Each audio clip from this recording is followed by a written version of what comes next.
Hey all, welcome back. I can just dive straight in, shall we? Get on with the radiusing and all that good stuff. Let's crack on.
That's pretty good. You can see there's a slightly bigger gap at the top, but that's fine. Left to right, it's bang on. And the top's going to get notched anyway for the access, so yeah. And I grind the tip off of that because that's the end of the truss rod, and this is a screw-on job, and I didn't want to go and damage it, so I thought, well, take that off, and then at the end, when they're doing the last bit by hand, I could just go gentle, really, just go careful. So that's it right in, that's it fully in place. Just stick it, it's going to stick out more than that obviously when I've done the heel, but yeah, that'll be fine. Just have to notch the body as usual. Perfect, that's perfect, perfectico.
Take 51.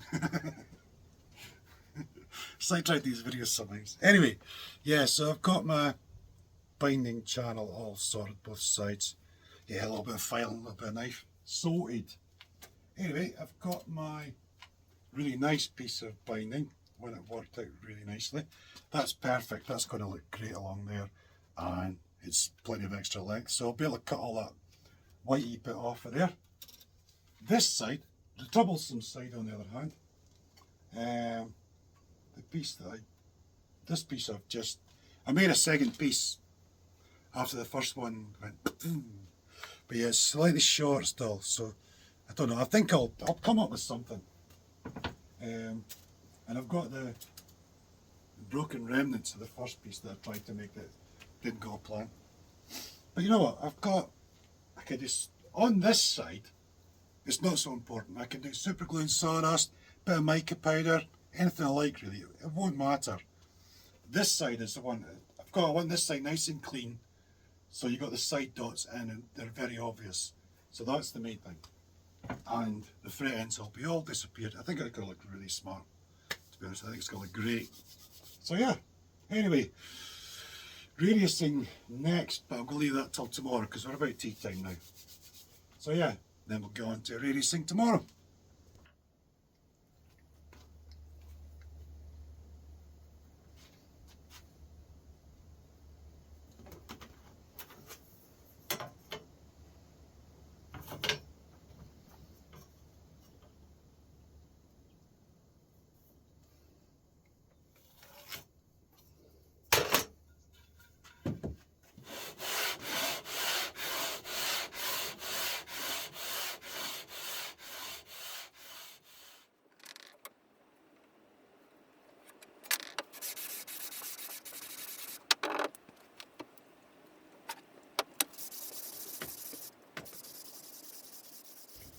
Right, so I'm starting up to 14-inch radius and I'm up to 240 so far.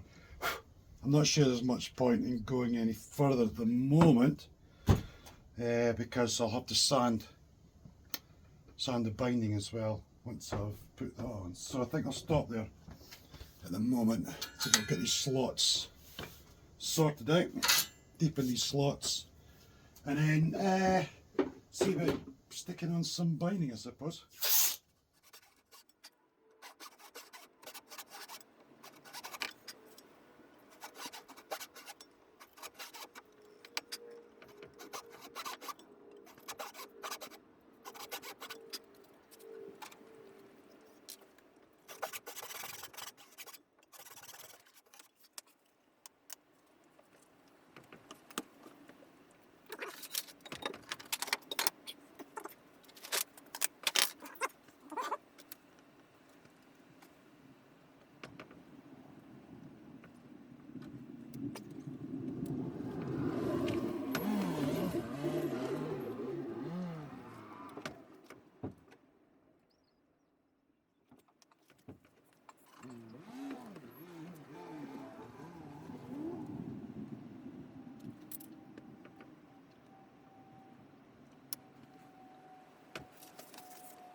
Right, so frets are all in.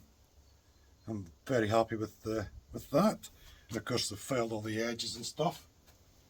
I've got a file that fits this slot and I just can't find it. Can't find it, so I used this end mill file and a couple of little bits of wood to sort of wedge it in, which worked. Anyway, now things you might not have been able to, I'm not sure what you can and can't, without me going back and looking at all the footage, well, loads of footage and stuff, I don't know what you can and can't quite see clearly. Now, you know, I cut the tangs off, but I want the tang to be in the space between the bindings, obviously. And with some of them, I felt like I'd cut too much off, so I was leaving a bit too much fret overhang, you know, unlike that didn't have a tang on it. So I was cutting some. I just cut a couple of new bits of fret wire and redid them. And in other cases, I felt like the tang wasn't short enough. Now these the fret tang nippers have a depth stop up here. You've got a depth stop on them. You set that and away you go. Now if you're really consistent at cutting your frets to length to match the taper of the board and that, then that can be really good. But if, like me, you're not quite as consistent, you might have to tweak things a bit. So all I was doing is like getting my fret, cutting a little bit off the end to do with some of that, and then putting it back into the fret tang nippers like so, pushed fully to the stop, clip, and then just to remove a bit more. So I'm just adjusting as I go, tweaking it, you know. But yeah, another thing, of course, I was using wood glue and a syringe because, well, I put that in there because I've got the binding on. I can't put super glue in from the outsides after the fact. So I put wood glue, hammer them all in. Then I could go over them again with a fret rocker and with straight edge and what have you. Look for any sort of high spots, give them an extra hit with the hammer and stuff. And the wood glue, of course, takes a while to go off, which then gives me plenty of time to do that, you know. Because you'll see all these reels on Instagram and stuff, you know, with guitar builders and little thin bead of super glue, fret in, press and sorted. But I think the fret press tends to be a bit more consistent, especially using a particular radius call, for instance. You're not going, you know, every fret's going to have that exact same radius, isn't it? You're not going to have like low at one side, high in the middle, all that things, you know. So that's the reason for using the wood glue. Anyway, I'm going to leave this here. When we come back, I'm going to see about getting some of this extra material off and get on to carving the neck, really. So I think that's what we'll do in the next video. Get the neck all carved, lots of sanding, all that good stuff. Get it all ready so that then we can then look towards getting the neck pocket done. Yeah, and getting onto the body. So anyway, thanks for watching. Hope you enjoyed it. And as usual, feel free to like, comment, etc. And I'll see you all again soon. Cheers!